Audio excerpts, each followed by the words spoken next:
Welcome to the Earn Your Happy podcast. I'm Lori Harder, founder of The Bliss Project, 3-time fitness world champion, fitness expert, and cover model turned self-love junkie, lifestyle entrepreneur, and author. Each week, I'll bring you a guest or a thought that will help you bust through your fears, connect to your soul, and get focused and clear so you can elevate your life, business, and relationships. We don't wait until we're ready for someone to tell us we're good enough. We take what we want and we anoint ourselves. Get ready to earn, own, and unapologetically rock your happiness every single day. Are you with me? Here we go.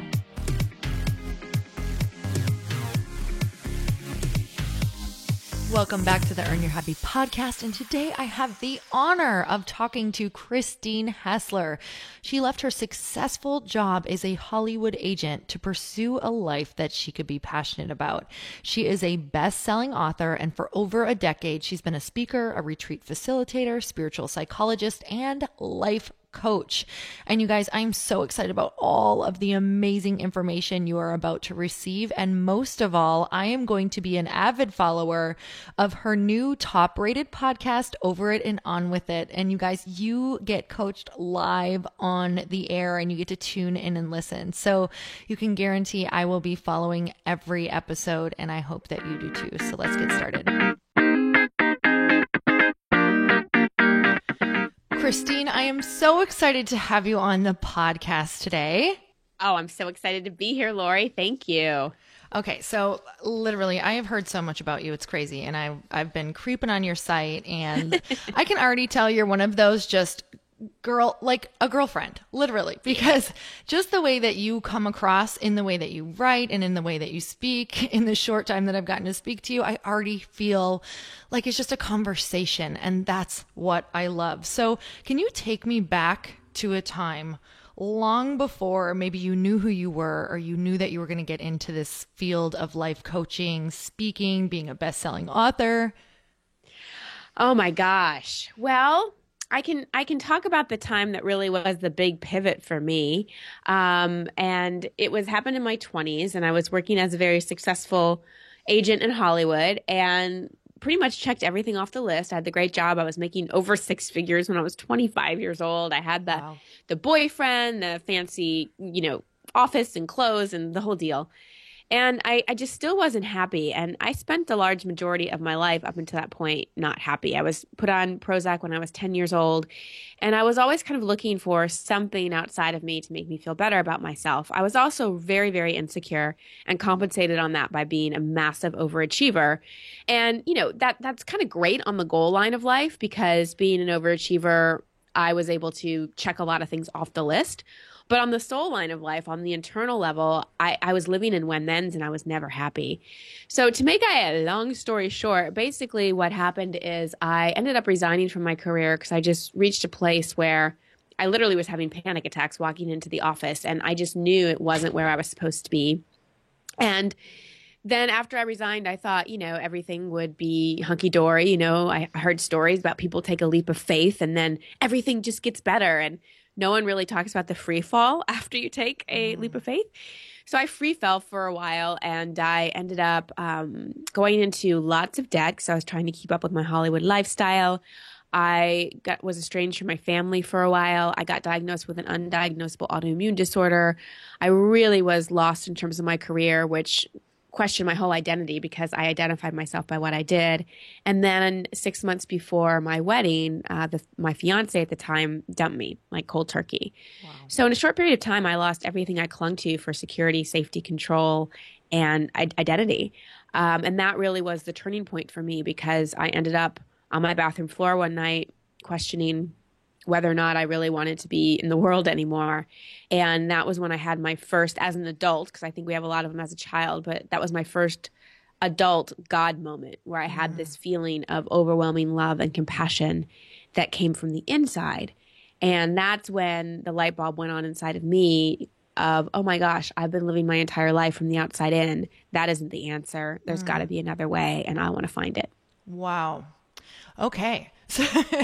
Wow, that is amazing. I did not know any of that about you. So that's really incredible. And that makes me want to ask you this question. So when you realized that it was, a God moment, I love that because I truly think those are those moments that it just opens our eyes to everything that could make us happy. But before that, it was like obviously you were achieving for a reason. You attached achievement to love. Was there a moment where you were like, oh, achievement equals love?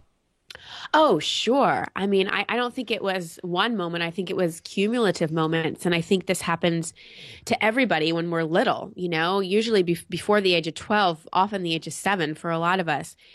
Something happens that makes us question whether we're good enough or loved or worthy in some way. And for me, I was teased a lot. My school turned against me in 4th grade. And so I made that mean there must be something wrong with me. I'm unlikable. And whenever we have a belief like that, that's just totally detrimental, we have to find some way to compensate so we feel loved again. And some people compensate by, being super controlling. Some people become people pleasers. Some people become like performers, and some people become overachievers because, hey, if I can do stuff and I get awards, then that feels like love. I just realized why we really click on that level is because I went that same route where I didn't realize it though until my mid 20s, but really it was like, oh, if I achieve, I can prove everyone wrong and this is how they're going to love me. And that really put me into a spiral of then achieving became your identity. So that's so interesting because achievement became your identity, but the more that you achieved, were you finding that you just were not like you never ever felt full? So even what point was that? Had you written a book yet? Had you done anything? When did you really realize? Not at all. I mean, it was kind of after that experience I described of my whole quarter life crisis. And that's when I got the idea to write my first book. And my first 2 books were for people in their 20s because that's what I really became committed to, is helping people through that decade of life that just has a lot of expectation, but even more confusion. And especially with this generation, like the world is so different. And I just felt like the old rules didn't apply. Not just the rules in terms of you need to get married by a certain time or have kids by a certain time or be at this level at your job at a certain time, but even the rule of find something outside of you to make you happy. Like it wasn't working. And like I was spent one New Year's and I was at a small party surrounded by people like George Clooney, like literally sitting right next to me at a table of 6. And I still didn't feel successful or happy. And that's when I was like, something is wrong with me, like legitimately, in terms of any girl would kill to have my life right now. I mean, I was going to the Oscars, Golden Globes, like everything. And I'm so grateful, Lori, that I had that access to financial success and fame and power and all of that at an early age, because I got to see not only in my own life, but in the lives of some rich and powerful people that I had exposure to, that fame and money and power are not the key to happiness. So that makes me always think, because I've been able to kind of be on both sides of it as well. And I feel the exact same way as you, but I really want people to understand, because the people who maybe don't have that and they really view that as the carrot, right? Whatever that is, it's the job, the money bag, car, whatever that goal is. What does it actually feel like? Because I kind of want people to understand that once you get there, everything there's like this baseline that everything settles into if you're striving for the wrong thing. So when you were there and you got those things, are you happy for a second? Does it what is that? Well, I think it really depends on, if you're in alignment with your soul's calling. And the entertainment industry was not in alignment with my soul's calling. And I will say there are definitely people who are rich and famous and powerful who are blissfully happy. And there are people that are broke and unknown that are blissfully happy. So the external circumstances, that's not the thing. But for me, it was that feeling, like you said earlier. I think it was a perfect description, Lori, when you said you never feel full. Like it's sort of like a moment of satiation and a high. But here's the problem. I'd reach one pillar, like I'd get the promotion or I'd get the raise or I'd get so-and-so as my boyfriend or whatever it may be. But then I had to keep raising the bar. So not only did I never feel full, but like enough was never enough. And it just seemed endless to me.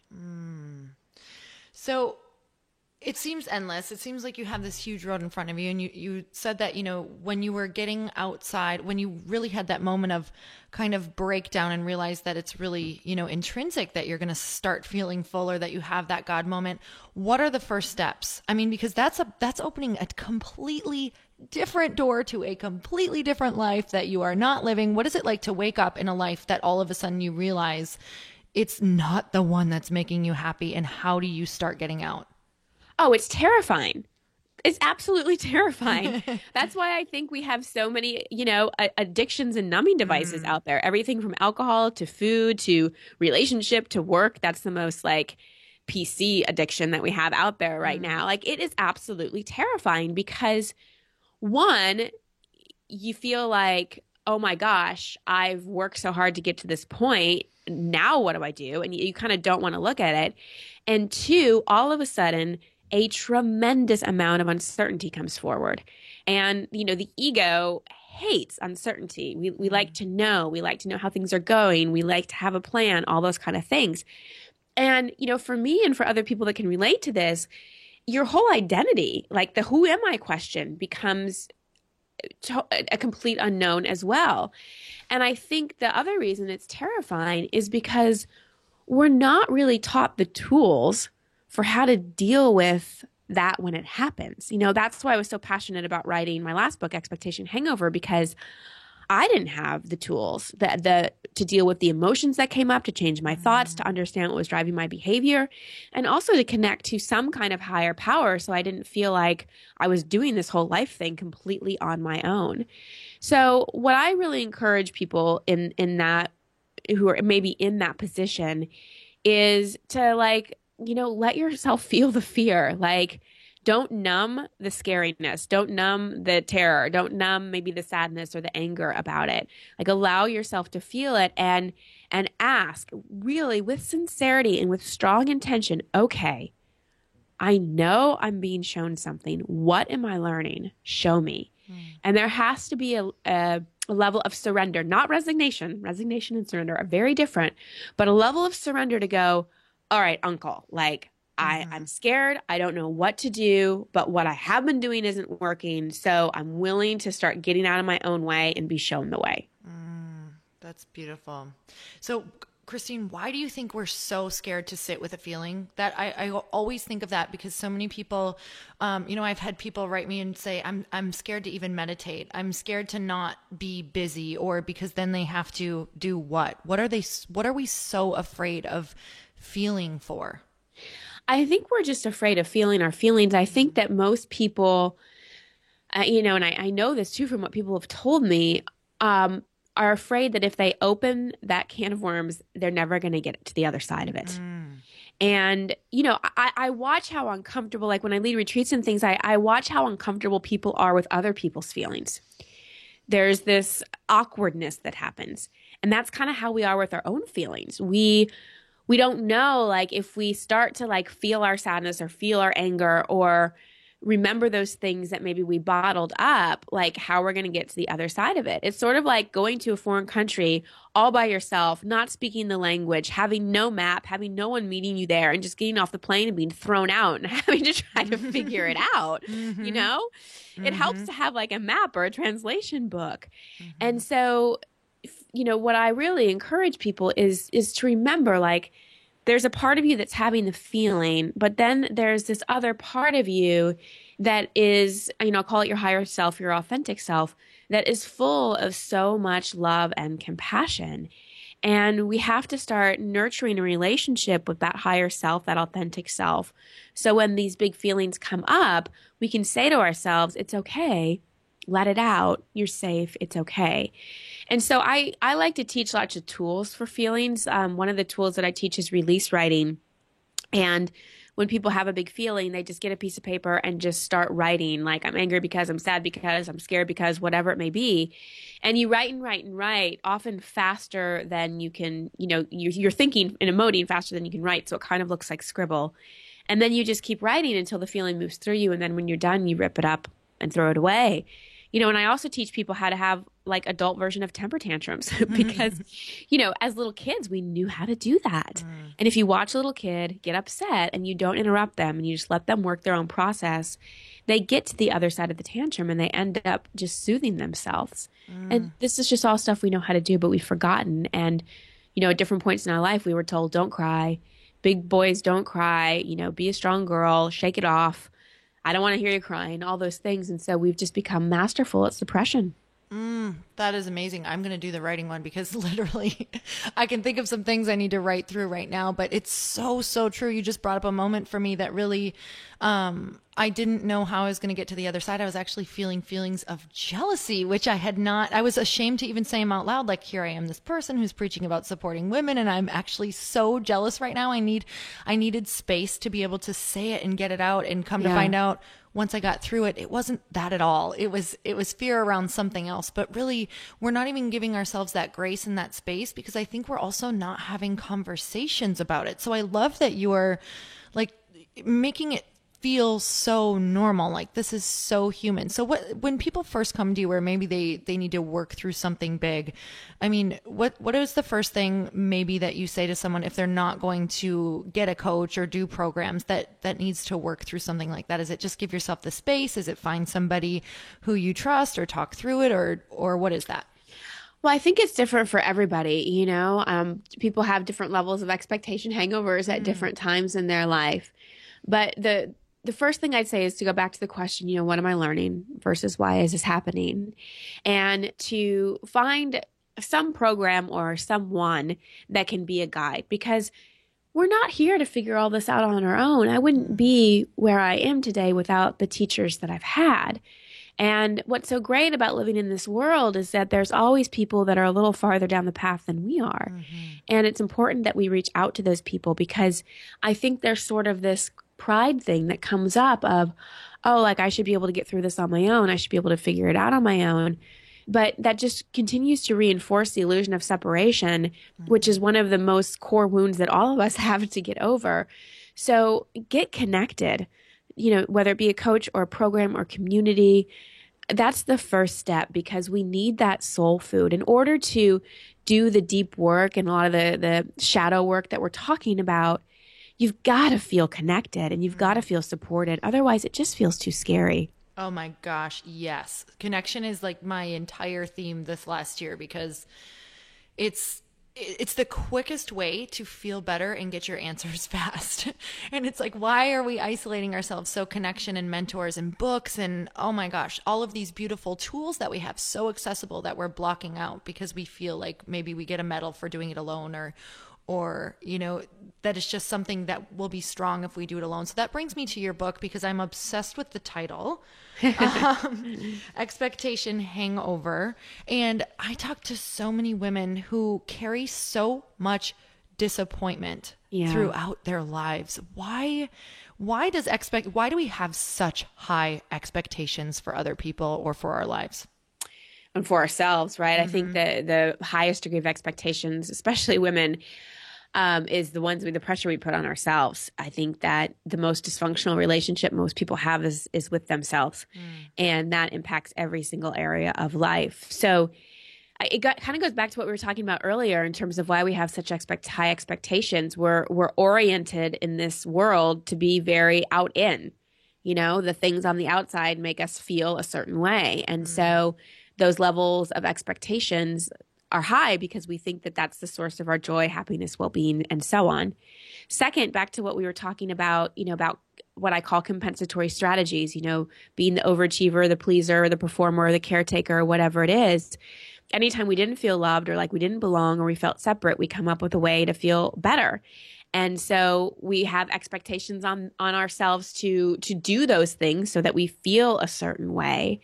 And, the other reason I think that we do it is because, part of the kind of human psychology is projection. We often project onto other people what we need to learn for ourselves or what we need to embody. So, for example, like people that bother us in life and continue to let us down because they're not meeting our expectations, they're mirroring something in us that we need to heal and resolve that we don't like about ourselves. Same thing with positive projection. You mentioned jealousy. Jealousy is an example of, I think, how positive projection works. We see someone that we're jealous of and we expect ourselves to be like them. And what we're missing is that the reason we're jealous is because we can see these qualities that this person has, but we're not owning them inside ourselves. We need to own our own gifts. So it's less about living up to expectations and more about our own gifts. But I just think, like, in this world where we're constantly connected and like everybody puts their highlight reel on social media, and the emphasis on stuff and money and fame is so high, it's impossible to kind of escape feeling a high degree of expectation. Wow. Well, thanks for that. I literally wanted like one of those little, if I could just make the choir play when you were talking about the jealousy for me. So that is really beautiful when you can phrase it that way. It's just something, in everything that you just said, it's perspective shifting, right? It's so amazing when you can take the way that you're looking at something and have someone else, which is why connection, mentors, talking to other people is so important, is because in an instant I was able to flip that. So hopefully you guys, if you heard something in there in an instant, you can flip it with that perspective shift. So I want to know a little bit more about your book. So Expectation Hangover, how long did it, is this the main theme that you kept on seeing coming up, and why did you want to write about it? What are some of the main themes in there that you love? Oh my gosh. Well, why I wanted to write about it was because by then I had been coaching and working with people for 10 years, and the highest degree of suffering happened when people's reality didn't match their expectations. And so, the definition, I should probably define expectation hangover. So it's when one of three things happen. Either your desired result doesn't happen, your desired plan or result does happen, but you don't feel like you thought you would, like I had my great job in Hollywood, but I still didn't feel happy and confident. Or life just throws you an unexpected curveball. You get dumped, you get laid off, you get diagnosed with an illness, someone dies, like those kind of things. And it threatens our sense of control and certainty. And that's when we start to suffer, because not only do we feel out of control, but we start to feel regret. We start to feel down on ourselves. We start to question other people. Our faith gets questioned. Our stress levels go up. We have big emotions like shame and anger and fear and all of those things. So what I have really gotten excited about, though, about disappointment, and the main reason I wanted to write this book, is because as daunting as disappointment and expectation hangovers sound, they really are a catalyst for the most profound growth we will ever have. I'm sure in your life, Lori, and in people you talk to, when people have a disappointing experience, if they're willing to leverage it, if they're willing to go in and ask, what am I learning, and milk it for all it's worth, something transformational happens. But the problem is most people want to just get through disappointment. They just want to make it better. They just want to like put their head down, get to the other side of it. But then they end up having the same kind of expectation hangovers over and over again, just with a different cast of characters in a different situation. So I wanted to give people a way to accept their disappointment, process it, and heal not only that expectation hangover, but all the ones it's triggering that it's connected to, and really learn how to leverage it so they can have more of what they truly want, not what they think that they want, not what their ego wants or not what they expected, but what they truly want. And so that they can find the blessing and the healing opportunity within even the hardest situations. I used to be an expectation junkie. So, so yes. So I want to ask you, have you had, because I find that I really teach on what I need the most. Like sometimes I'll be talking to people and they're like, how are you in my head? I'm like, actually, it's exactly what I need right now. So that's why I'm talking about it. I'm really just giving myself therapy, and you're benefiting from it. Yep. Exactly. So with that makes me really wonder, is it something that you still are challenged with a lot? Have you had a recent expectation hangover? If so, what did you do? What tools did you use? Well, I'm human, so of course I still have expectation hangovers, but because I teach and use these tools so much, I experience more time in between my expectation hangovers. I don't have them as often, and the time I spend suffering them is shorter because I know how to use the tools. So I say to people, don't expect to never be disappointed again, but expect that you're not going to be disappointed as often and you're not going to have to suffer with it as intensely as you used to. And when I wrote the book, I had actually just gone through a divorce. And so that was the expectation hangover I was dealing with at the time.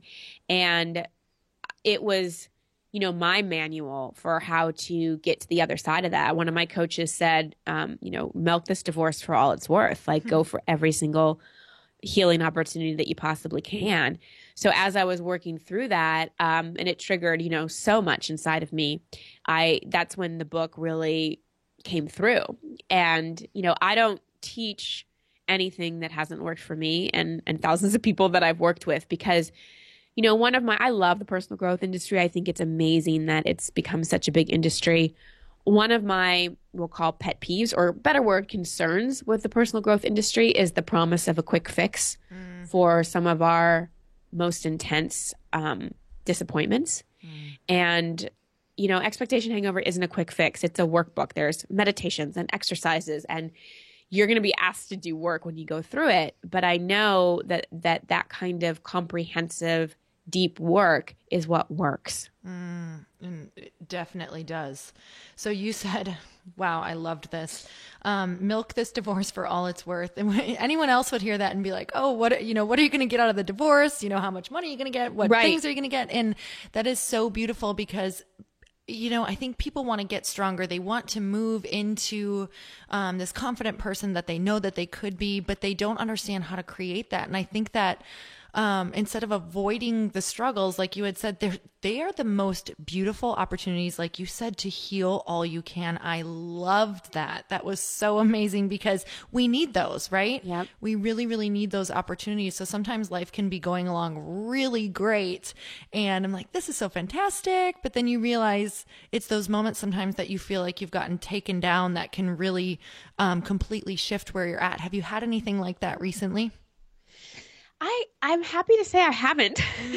That's so good. I haven't. And I think it's because I did so much work when I was writing this book. And, I really believe in our journey, we get to a place. And before that, I met my first coach when I was 23. So, I have hit rock bottom several times. But I don't know that I will again because there's so much I've cleaned up. I'm a completely different person. Well, I'm a different person from the kind of personality-based ego that I used to be that was constructed based on past wounding. I think I'm more the little girl that I always was today than I ever have been. And I never thought, especially with the history on antidepressants that I've been off for 7 years now, I never thought I would be so happy and so fulfilled. And I never thought that I'd be, divorced without kids, but have this amazing business where I'm helping people. And I love what I do. I wake up every day with so much gratitude. And that is not the way that I woke up the majority of my life. And that's one of the many reasons I'm so committed to this work. And I'm so passionate about helping people because if it can work for me, I know that it can work for anybody. And it doesn't necessarily have to be my work. It's just doing the work, becoming a seeker, knowing that life doesn't happen to you, it happens for you. And if you're willing to do the healing, you can get to the other side and you can literally change your life. I so feel you on that with the tools and just with really understanding that no matter what comes up, you know how to handle it and you have faith that you're getting to the other side no matter what. So, just that in and of itself, that's what doing the work does is it just gives you faith. It just gives you faith that no matter what happens, you're going to be able to get to the other side. So I know you're creative, obviously, all of what you do and you put out and you share with people. There was a time for me that I felt really lonely and alone in creating. And I know that a lot of creatives think, especially, I'm from the Midwest. So I used to say it was hard, but that was a perspective, right? It was hard for me to find like-minded people. But for all of those people who maybe think that it's hard or creating is challenging or how do I have this book in me, how do I get it out? Do you have any advice for them? Oh, Well, first of all, I think creativity is such a spiritual practice. You know, it's one of the ways we do alchemy. So I think it's a great way to heal any pain that you may have. So many of the best books and songs and movies and pieces of art were sort of inspired by an expectation hangover of some sort. So just know, like, you have to do it. Like, if you're feeling that call to create, like, your soul is longing for that. So please don't silence it. And, you know, for me, what I have found with creativity is that it responds really well to momentum. I've been creating and writing ever since I started, 12 years ago. And with that momentum, it's easier to create every day. So don't feel like it has to be a masterpiece that you're creating each and every time, but create just a little something every day. And in terms of like the aloneness of it, oh my God, I totally feel that. And thank God for Jill, who, Lori, who works with me. So I have somebody that I'm with a lot. But I'll have those days where I'm working alone in my house and I feel like kind of more down and more blah and more irritable. And I force myself to just go work in a coffee shop or go out and be with other people, because the whole, like, there's not people out there or I'm alone. It's just a story. There are so many people out there. There are so many like-minded people, but we've got to put ourselves out there to be able to connect with them. So have that momentum in terms of your creative process, but also have that momentum and consistently opening your heart and putting yourself out there and really believing that your tribe is out there and that you can meet them. Oh, yes. Amen. So many good things there. And I love that you said you have to, literally, the word force, that's the time when it's really good to use force, in my personal opinion, is to get your butt out of your house when you're feeling that way, because everything, I know I'm speaking to the same person when I say everything is screaming at you just to stay in, and you don't want to go out. It literally is like you get tired. You feel like you're 500 pounds heavier and you sit in your chair like you can't move. It can be really debilitating. Like feeling that loneliness can pull energy from you. So you have to know that just getting outside of that, right? Because the second you walk through the coffee shop, what do you feel like? Oh, so much better. So much better. And I actually wrote a blog about this a couple weeks ago about like how to deal with social anxiety and doing things alone, because I think what stops people is like going out alone. And just, can I share a couple tips because it may be helpful? I would love it. Because I used to have a ton of social anxiety. I mean, I was the girl that was teased. Like I hated going anywhere alone. And the first thing I remember is that everyone isn't thinking about you or looking at you as much as you think that they are. The story we sometimes make in our head is, oh, like people are going to be like, oh, they're alone, they're going to be looking at me. No. People are more concerned about themselves than they are about you. So even though it feels awkward to ourselves that we stand out, nobody else really is noticing that much. So kind of let that whole story go. Second, like, whenever I'm going to a networking event or a place where I don't know people, I'll have a few interesting questions in mind, or perhaps a story that happened to me recently to share. But interesting questions are great, because I've been at networking events and when people are like, hi, what do you do? It's like, oh gosh, that question again. But when people have asked me, so what have you done lately that scared you? Or what's the next country you're visiting? Or something like that. Like, it just provides a different conversation. And the easiest way to start a conversation with someone, even at a coffee shop, is to just give them a compliment. Compliments are so easy to give. People respond well to them. If you can be kind of creative in your compliment, like, oh my gosh, that necklace is amazing. What is that? Where'd you get that? Then you immediately start a conversation with someone. And the more you get out and the more that you do it, the more comfortable it will feel. Like, I might, go out and have dinner by yourself and talk to the waiter, talk to the bartender, be confident in your own skin, so that story of I'm alone and I can't do things alone that just keeps you isolated in your house starts to change. Oh, I love that, especially the compliments. I have this thing where it's like when people get nervous, I just want them to remember, and you basically said all of it. Just, you can deflect it. It's not about you. You can put it on them and ask them questions, and people love to talk about themselves and be interested. I love that. That's beautiful. And it becomes a fun game, right? You're almost like, wow, this is like really fun. I just talked to 10 people in a coffee shop like I am a social butterfly, where before you were full of anxiety. Yeah, it Exactly. is a really cool feeling. I've been playing with that a lot this year because last year I was like, I relied on the story of, oh, I'm an introverted extrovert, which meant, I recharge away from people, but I don't love being in front of people besides being on a stage or whatnot. And now I'm like, oh my gosh, that's so not me. Like now that I'm doing all of the actions of maybe an extrovert, I'm an extrovert. Go figure. So really, really cool to hear that. Okay. So you had said one thing and it was actually going to be my next question, but I want to know, I would love to know, cause you're doing so many amazing things and you have overcome so many things and you have the tools to overcome anything basically. What scares you? Is there anything that deeply scares you? And what do you do when you feel that? How do you move through it? Oh, I think I have kind of the normal human concerns. I'm super close to my family in Austin. And so I think, my parents getting older, that type of thing, like that shifting, that scares me a little bit, because I think as a kid, they're going to be around forever. And then as you start to get into your, 30s, 40s, those kind of things, it's like, oh, wow. Like, so that scares me, as on a very like human level, even though like on a soul level, I know that like we're eternal. What also scares me, and this is sort of like a more kind of reflective answer, is not living into my full potential. And that scares me and inspires me at the same time. But I really feel for me and for others, like not living into our full potential is scary. And I don't want to live my life feeling like I have any regrets.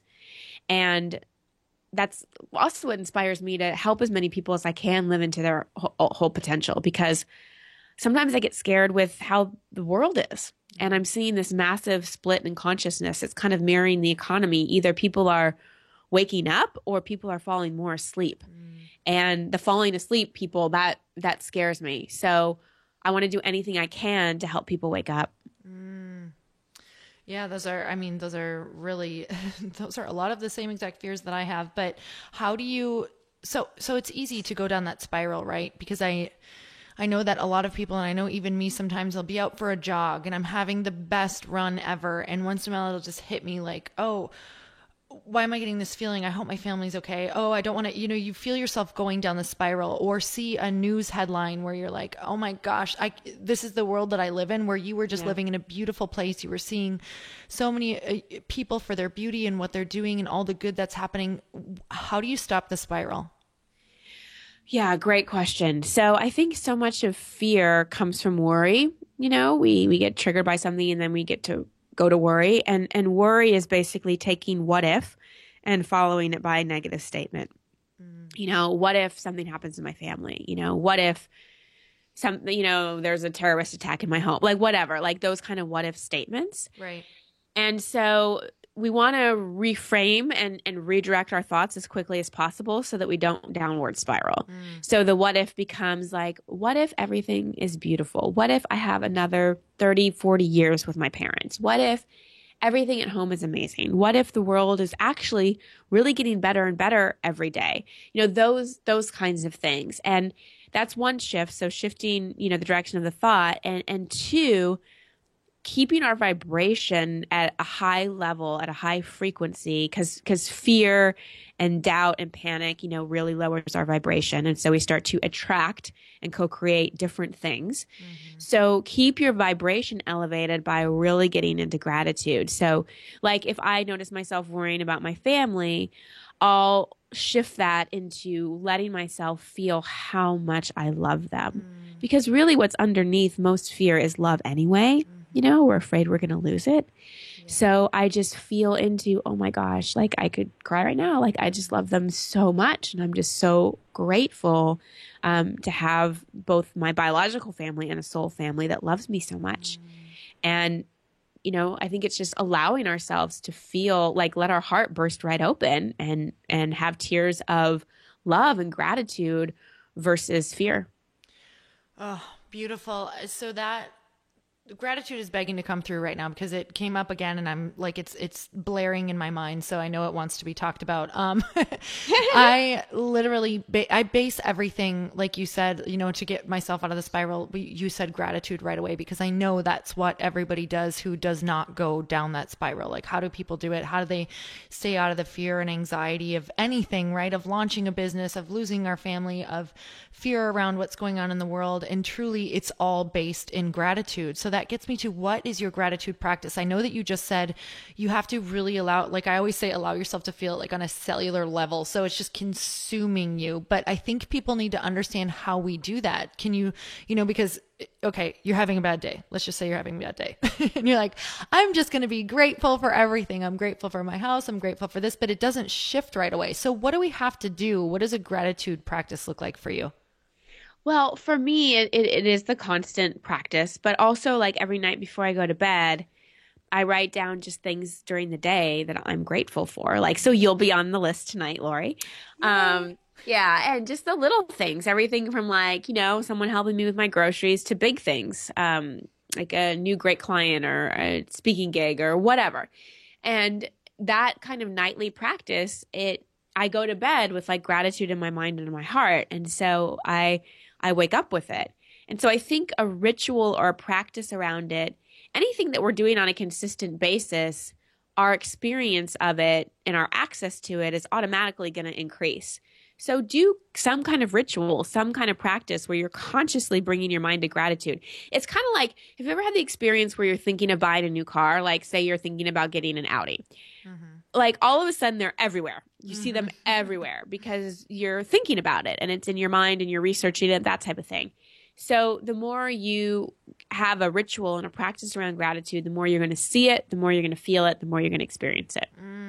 Yes. And it does not take long. It's just noticing, right? It's becoming that Totally. person who's feeling it to that person who's actually noticing what you're thinking and what you're doing and how you can shift that. And sometimes it can. It's like, I think the thing that we need to move into the most has the most resistance around it. So we can be like, why is this so hard at first? And sometimes it's just all the little things that we're grateful for, like my cup of coffee this morning, my, the fact that I have a car that turned on when I went to start it. So, and little things. So sometimes my list is just little tiny things every single day added up. So I love that. And I want to know more about your retreats because I'm a retreat junkie because I really think that it is like the key to growth, not just retreats, getting out there and learning from people, but retreats are extra amazing because they get you so far outside of your normal world. So please tell me about what you have going on, why you started them, just all about them.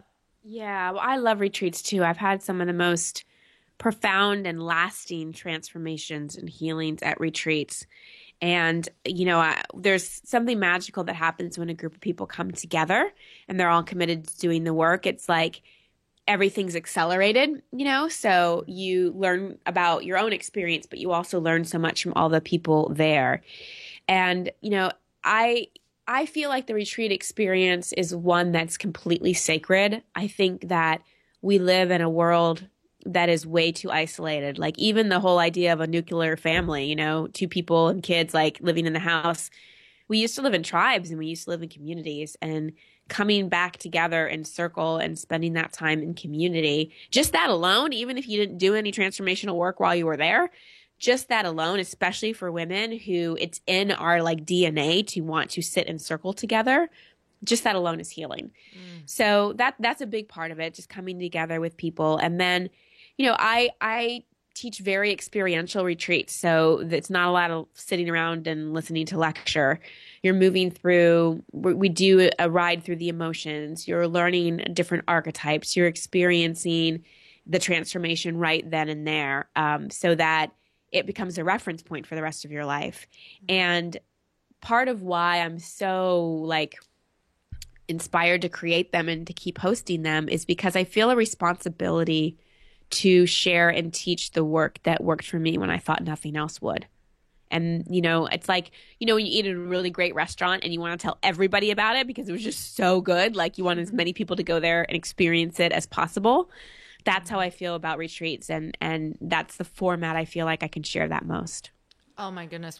We have so much in common. I cannot wait to, I'm like, I know. when can we go to lunch? Cause I'm already like thinking of all of these amazing things.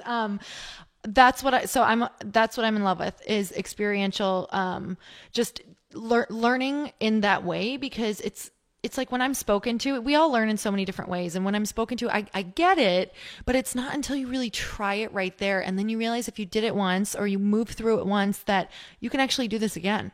And especially with all of that tribe of women around you, it's just like insurance. That's like, we got you. We've totally got you. So now it's okay to take risks, because even if you fail, we still love you.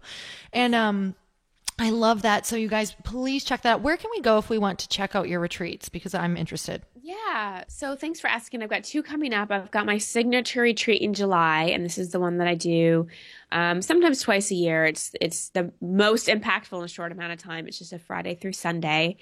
And then I've got a trip to Bali. I love doing international retreats in sacred spiritual places.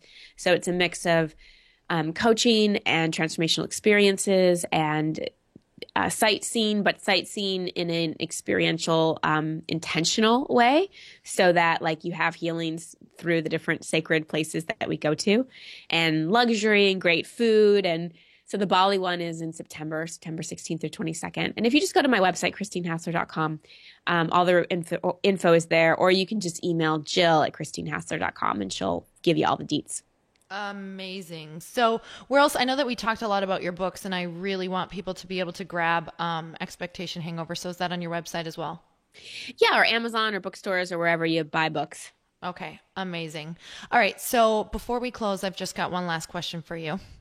Yeah. All right. So obviously this is Earn Your Happy. So I want to know, if you were on an elevator with someone and you had about 10 seconds and they ask you desperately before they leave, how do I make myself happy? What would you tell them in a sentence or two? Oh gosh. Love and accept yourself every single day. Be kind and compassionate with yourself. Become your number one fan, and everything else will reflect that. So beautiful. Thank you so much for coming on today. My pleasure.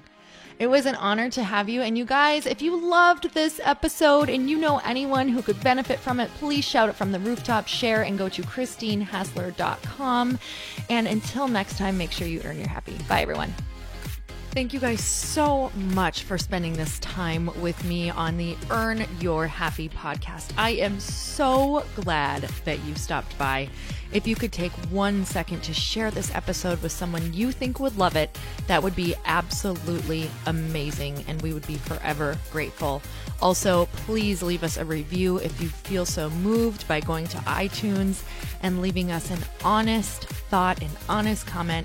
Tell us what you think. Tell us what you want to hear more of. It would really help us out on our journey to helping thousands and thousands of people. Until then, don't forget to earn your happy. Thanks again, guys. Bye-bye.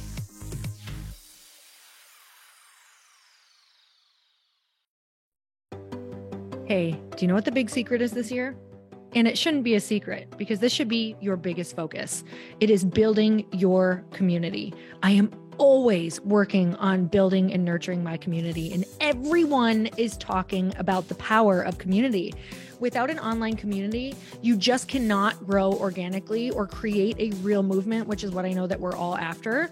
And you can build trust or monetize your audience. When you get community right, not only does your audience grow faster, but so do your sales. But where's everybody going to be managing their communities these days? And a lot of online entrepreneurs and thought leaders are turning to Circle.so. Circle is an all-in-one community platform. It lets you host content and create discussions, live streams, group chats, and memberships all under your own brand. And what's so cool about Circle.so is that you don't even need a website or Facebook group. Instead, Circle lets you build your own community site where you can host content and manage your members. You can even create locked and unlocked content spaces, groups, and classes. How freaking cool is that? You can put your content behind a paywall too, and you can charge different amounts of money for different spaces on your community site. Circle.so is famously easy to use, and it has a free 14-day trial for you, so you can go check it out, see if you like it, see if you love all the options. Just go to circle.so. Go check it out right now, you guys. Imagine being able to manage your community, start group chats and live classes, and accept payments all in one place. Kind of mind-blowing since this is usually spread all over the place. You have to log into so many different things. If this is the year to capture, organize, and monetize your community, head over to circle.so. You can get a free trial and start building your online community right now. Just go to circle.so. You guys, you get the 14-day free trial. So just go and see if it's for you. It's going to streamline everything and make your life so much easier. It's so freaking cool.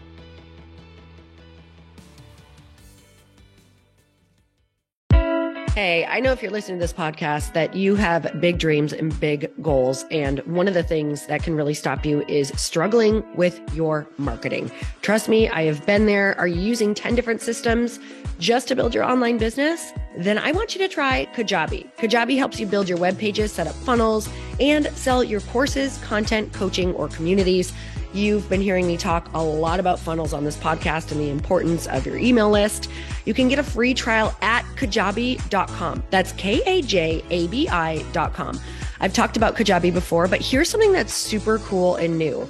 They just rolled out an AI assistant for creating your online course curriculum. And this means you just type in a topic that you want to create on a course or webinar and bam, it just generates a sample outline for you. It takes a ton of the hard work away. Of course, you're going to customize it to be your own, but this really helps you get over the struggle of how in the world to start, which is where most people stop. If you're like me, starting is always the hardest part, and that's what makes Kajabi so popular. They've made it easier for creators to build web pages, build courses, build coaching programs, build membership sites, build checkout pages, and build email funnels. So if you're struggling with any of those, you got to go check it out. Go to Kajabi.com. Kajabi was really the first all-in-one system and is trusted by over 100,000 creators. I think that's good enough for me. Also has influencers and marketers who use this. And now their smart AI platform makes it easy to take what you know and turn it into an online course and business. Go start building with a free trial at Kajabi.com. That's Kajabi.com.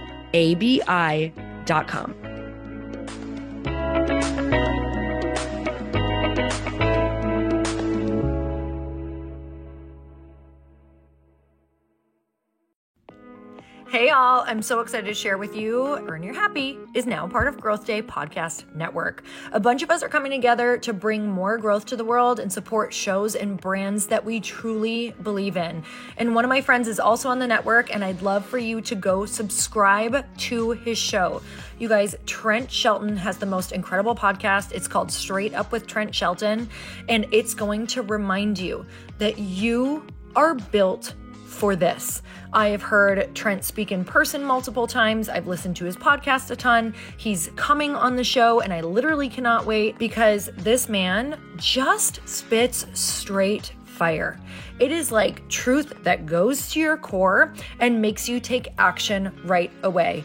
If you want one of those podcasts that when you're just out on a walk, you can't help but want to start running and run through a wall in your life, this is the show to go listen to. So you guys, make sure that you go subscribe to the show Straight Up with Trent Shelton. You're going to love it.